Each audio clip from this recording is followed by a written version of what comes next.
네, 글로벌 이슈에서 투자 아이디어를 찾아보는 마켓 트렌드 시간입니다. 김종희 연구위원과 함께합니다. 안녕하십니까? 안녕하십니까? 네, 오늘 어떤 소식 들어볼까요? 근데 조금 전에 외신에서도 이 중국과 관련된 얘기가 나왔는데요.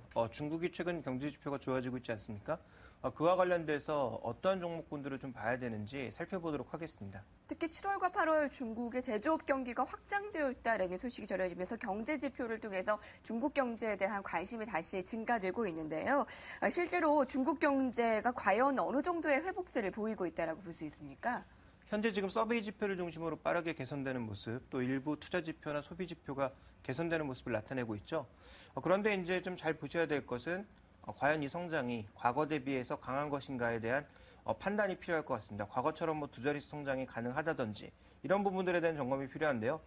조금 전에 마크파버나 이 외국계 얘기처럼 4% 성장은 제가 보기에는 좀 너무 좀 과도한 그런 해석이라고 판단하고는 있지만 어쨌든 모멘텀적으로 봤을 때 최근 둔화된 것은 사실이다. 회복되고 있지만 이 회복세가 계속적으로 이어질지는 미지수이고 수준도 그렇게 높지 않다라고 봐야 될 것 같습니다. 준비된 그림을 보시면 중국의 GDP 성장률이 나오는데요. 최근에 한 4, 5년간 살펴봤을 때 거의 낮은 수준이죠. 2008, 9년에 특이했던 이때를 제외한다면 거의 낮은 수준인 거고요. 중국의 경기 선행 지수도 개선되고 있긴 하지만 그 레벨 자체가 굉장히 낮은 수준에 머물고 있기 때문에 중국의 회복이 과연 본질적으로 나타나고 있는 것인지는 확인이 필요하다라고 봐야 될 것 같습니다. 그다음 우리가 좀 확인해 봐야 될 것은 최근에 중국의 이 경제 서프라이즈 지수가 크게 확대되고 있는 모습이어서 굉장히 좀 긍정적인 모습을 많이 나타내고 있습니다만 또 이것을 막을 수 있는 그런 변수들이 있다라는 것도 조금 전에 언급드렸던 것처럼 살펴봐야 될 것 같고요. 자, 그 다음에 우리가 좀 살펴봐야 될 것은 경제가 본질적으로 왜 좋아지고 있는 것이냐 이 부분을 봐야 될 텐데 최근에 이제 관공업 재고를 보시면 엄청나게 많이 줄어들었습니다. 그런데 아시다시피 쌍십절과 같은 중국의 명절을 앞두고 있는 상황에서 중국은 4분기 초가 가장 최대 소비 시즌이죠. 그러다 보니까 이 재고를 끌어올리기 위한 노력이 필요하다라는 거죠.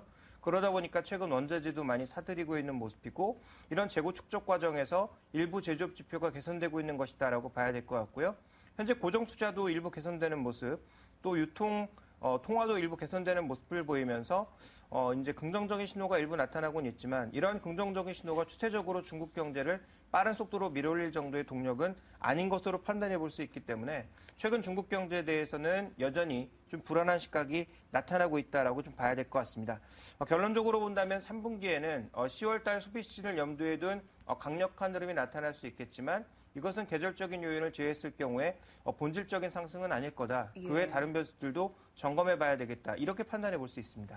실제로 차이나 베이지북을 통해서 3분기의 경기가 생각보다 그렇게 좋아지지는 못할 것이다. 공식 통계와는 조금 차이가 있을 수 있다라고 좀 보도가 되기도 했는데요.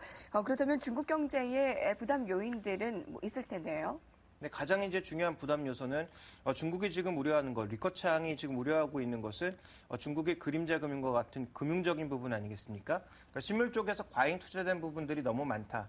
산업에서 봤을 때는 이런 과잉 투자와 중복 투자를 줄여나가는 과정, 금융 쪽에서는 그림자 금융을 비롯해서 지금 간접 대출을 통해서 나가 있는 여러 가지 대출 상품들의 위험성 이런 것들에 대해서 리커창은 굉장히 우려하고 있는데요. 가장 우려되고 있는 것은 부동산 가격입니다. 정부의 여러 가지 대책에도 불구하고 좀처럼 부동산 가격은 내려오지 않고 있는 모습입니다. 준비된 그림을 보시면 중국의 70대 도시의 주택가격 상승률의 이 중간값을 나타낸 것인데요. 여전히 가파르게 오르고 있다는 거죠. 그런데 중요한 것은 지금 정부의 대책에도 불구하고 좀처럼 내려가지 않고 있다는 것이고요. 오히려 작년과 대비해 봤을 때 더 빠른 속도로 올라가고 있다는 것이고 상승하고 있는 도시의 숫자도 70개 도시 중에 거의 다에 육박하고 있다는 거죠. 그러니까 지금 현재 중국의 부동산 가격의 상승이 다시 한번 중국 경제의 발목을 잡을 가능성, 즉 추가적인 금융 완화 대책이라든지 경기 부양책을 제한할 가능성을 열어두셔야 될 것 같고요. 자, 그리고 얼마 전에 우리가 이 중국의 단기 금리가 급등하면서 우리 증시나 아니면 세계 경제에서 중국 경제에 대한 시각이 크게 한번 바뀐 적이 있지 않습니까? 그런데 최근에 단기 금리는 안정되고 있지만 전반적인 장기 금리가 빠르게 좀 상승하고 있는 것이 눈에 보이고 있는데요. 준비된 그림을 보시면 중국 국채 금리가 지금 고점을 계속 높여나가고 있는 상황입니다. 미국 금리보다도 더 빠른 속도로 상승을 하고 있는 모습이고요. 중국의 지방채도 굉장히 빠른 속도로 상승을 하고 있습니다. 그래서 이때 크게 튀었던 단기 금리들은 최근에 이제 조정을 양상을 보여주고 있지만 1년물이나 10년물 이상의 장기물들의 움직임들이 굉장히 가파르게 진행되고 있다는 점 살펴보실 필요가 있겠고요. 지금 이게 국채와 지방채에만 나타나고 있는 현상이 아니라 회사채나 은행채 금리도 모두 반등하고 있다는 거죠. 그러니까 중국에서 지금 추가적으로 자본 조달을 하기 위해서는 더 많은 돈을 내야 돈을 쓸 수 있는 그런 상황이다. 이렇게 좀 봐야 될 것 같습니다. 그래서 지금 장기금리의 상승으로 인해서 중국 경제에 압박이 나타날 가능성에 대해서도 좀 고려를 해봐야 되지 않겠느냐. 일부의 시각은 이렇게도 나타나고 있죠. 중국의 대출금리 자율화가 나타날 것이기 때문에 각 은행들이 경쟁을 하면서 금리를 낮춰주지 않을까. 이런 얘기가 나오고 있는데요. 그런데 이제 그 국채금리나 이런 것들을 살펴보게 되면 자본 조달 비용이 계속 올라가고 있기 때문에 과연 대출 자유화가 됐다고 해서 대출 금리를 많이 낮춰줄지 여부는 좀 더 지켜봐야 될 것 같고요. 자, 그래서 이제 최근에 이 금리가 상승하고 있는 것이 글로벌적인 요인인 것인지 아니면 중국 내부적인 요인인 것인지 살펴볼 필요가 있을 것 같은데요. 준비된 그림을 보시면 중국의 채권 금리와 수급이 나옵니다. 일단 거래량을 보시면 금리가 급등하는 시점에서 그리고 중국 정부의 여러 가지 정책이 나타나면서 거래량이 절반도 안 되게 줄어버렸고요. 채권 발행량은 크게 줄지 않은 상황인데 최근 들어서는 또 금리가 급등하다 보니까 채권의 발행량도 급감하고 있는 모습이거든요. 그러니까 채권의 수급 쪽도 전반적으로 크게 악화가 되면서 현재 채권 금리의 추가적인 상승 가능성도 열려 있다. 이렇게 좀 봐야 될 것 같습니다. 그리고 또 한 가지 우리가 살펴보게 되면 중국의 이제 정부 쪽에서는 중앙은행 쪽에서는 여전히 쉬리보 금리를 중심으로 해서 은행화 금리가 4%가 넘어가게 되면 계속적으로 자금을 공급하는 모습을 보여주고 있습니다만 현재 이렇게 자금 수급이 또 어려워지는 모습들 9월 달에 중국 정부의 추가적인 규제가 나타날 경우에는 단기 금리의 급등 가능성도 열려 있는 그런 상황이고요.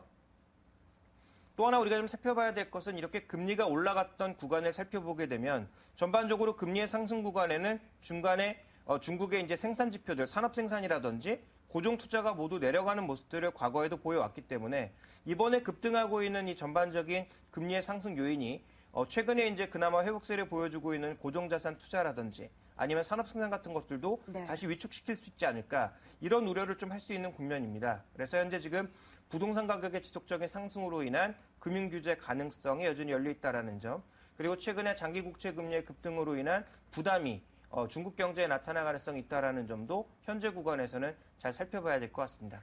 중국 정부는 자국 경제를 대체적으로 낙관하고 있는데 지금 해외에서 보는 그 중국은 아주 낙관적이지는 않는 모양입니다. 아까 3분기에는 뭐 그럴지 모르겠지만 4분기에는 좀 관망 흐름이 좀 필요하다라는 의견을 줬는데요. 중국 경제에 좀 부응할 만한 종목과 이 전략들 어떻게 세울 수가 있을까요? 중국도 지금 각 산업 내 온도차가 굉장히 극심하게 나타나고 있습니다. 네. 증시 내에서도 보면 최근에 IT 종목이라든지 창업판이라고 해서 이 중국판 나스닥의 수익률은 굉장히 좋습니다. 그렇지만 상해이 지수라든지 중국의 전반적인 움직임들은 별로 좋지가 않거든요. 과거에 이제 시가총액 상위 종목이었던 시노팩을 비롯한 화학주들의 흐름이라든지 4대 은행들의 전반적인 수익률이 좋지 않은 양상입니다. 오히려 중소형주 쪽이나 IT 쪽에 관련된 종목군들의 수익률이 좋은 양상인데요. 최근에 이제 중국의 변화를 보시면 준비된 그림에서 나타난 것처럼 중국 내 수입 항목 비중을 봤을 때 국영재 관련주들 우리가 이제 흔히 뭐 철강, 소재 뭐 이렇게 부르는 이런 종목군들의 전반적인 수입 비중은 계속 내려가고 있는 상황입니다. 그런데 반대로 IT나 바이오를 중심으로 하는 신경제 쪽은 올라가고 있는 국면이거든요. 그러니까 중국 경제도 지금 산업 고도화를 꾀하고 구조조정을 꾀하면서 이 중국 경제 내 경제 구조에 일단 변화가 나타나고 있다는 점. 근데 이게 수입에서만 나타나는 것이 아니라 수출에서도 동일한 효과가 나타나고 있다는 거죠. 그래서 전체적으로 지금 중국 경제의 흐름이 조금씩 바뀌어 나가고 있다. 산업 지도가 재편되고 있다는 점을 살펴보실 필요가 있을 것 같고요. 이것을 시장이 반영하면서 전체적으로 지금 중국 경제의 가동률은 떨어지고 있습니다. 그러니까 가동률이 떨어지는 구간에서 부담이 되고 있는 업종들은 소재나 에너지 쪽 그리고 은행 쪽이 둔화되는 모습을 보이면서 이쪽의 시가총액 비중은 계속 줄어들고 있거든요. 그런데 말씀드렸던 것처럼 IT나 통신 그리고 최근에 자동차, BRD를 중심으로 하는 또 중국의 로컬 브랜드를 중심으로 하는 자동차 쪽 그리고 바이오 쪽 종목군들의 시가총액 비중은 점점 높아지고 있습니다. 그러니까 이런 산업 변화가 시장 내에서도 그대로 반영되고 있다고 볼 수 있거든요. 그런 측면에서 본다면 현재 중국 경제의 움직임도 경제의 구조 변화를 나타내고 있는 만큼 이에 대해서 우리가 조금 대응을 할 수 있는 그런 방향이 필요하겠다라고 판단하고 있고요. 아까도 말씀드렸다시피 수입 쪽에서 신경제 쪽의 비중이 높아지고 있다고 말씀드렸는데 아시아 국가 내 IT 수출 비중을 살펴보게 되면 중화권 지역이 모두 증가하고 있는 모습입니다. 홍콩과 대만, 중국이 모두 급증하는 모습을 보여주면서 기존의 강국이었던 한국과 일본의 전반적인 흐름도 더 넘어서는 모습을 보여주고 있다는 점에서 자 우리가 그럼 관심을 가져봐야 될 종목군들은 네. 어디가 있을까요? 결국은 소재 산업재가 일시적인 중국의 요인으로 반등은 하겠지만 본질적인 반등을 꾀하기에는 여전히 어렵다라는 측면. 그러니까 2분기 실적이 바닥이었기 때문에 3분기 실적 개선에 따른 추가적인 반등은 나타날 수 있어도 이들 종목을 장기적인 투자를 하기 위해서는 중국 모멘텀은 둔화되어 있다. 그렇다면 중국 이외의 모멘텀을 찾던지 아니면 상대적으로 뭐 저평가 요인을 찾던지 좀 더 다른 요인이 필요하겠다. 그래서 중국만 보고 과거처럼 중국 관련주, 소재주에 대한 투자를 늘려나가는 것은 조금 위험하다. 그래서 상대적으로 현대차 같은 것들의 연계 가능성이 높은 현대제철이나 현대아이스코의 이 특이한 최근의 수익률은 아마 그런 과정에서 나온 것이 아닌가라고 이해를 해봐야 될 것 같고요. 자 그렇다면 이제 IT나 부품 소재 이런 쪽은 중국이 IT 산업을 점점 키워나가고 있는 국면이고 바이오라든지 통신이라든지 이런 쪽의 전반적인 흐름을 키워나가고 있는 국면이기 때문에 그와 관련된 종목군들에 집중하는 것이 좀 더 좋은 전략이 되지 않을까라고 판단하고 있습니다. 그래서 중국이 지금 대체할 수 없는, 우리나라로 대체할 수 없는 대표적인 제품이 반도체라고 여러 번 말씀드렸죠. 삼성전자나 SK하이닉스. 뭐 중국의 BOE라고 하는 뭐 굉장히 커지고 있는 디스플레이 업체가 있습니다만 여전히 디스플레이 쪽에서는 LG 디스플레이 흐름을 무시할 수가 없기 때문에 이런 부분들을 장기적으로 좀 보실 필요가 있을 것 같고요. 그리고 제일모직 결국 이름이 바뀔 것으로 보여집니다만 이제 IT 종합적인 소재로 나가게 되는데 OLED 소재 쪽에서는 아직 중국이 좀 꾀하고 있는 부분이 상대적으로 기술력이 좀 열악하기 때문에 이런 부분에 있어서는 아무래도 이제 국내 물량들을 많이 갖다 쓸 가능성이 있다라고 보여집니다. 그렇다면 이런 소재 관련주 종목군들 중에서도 과거 소재가 아니라 첨단 소재 쪽에서의 종목군들을 좀 더 가려내는 것이 핵심적인 전략이 될 것으로 판단하고 있습니다. 무조건 중국만 보는 것은 상대적으로 위험하고 해외 경쟁력을 가진 업체들 어제와 그 전략이 좀 비슷할 수도 있는데요. 좀 강조가 되는 부분이 한쪽에 쏠린 것보다 해외 영향력을 크게 가진 그 종목들에 관심이 유효하다라는 말입니다. 김종효 연구위원과 함께했습니다. 고맙습니다.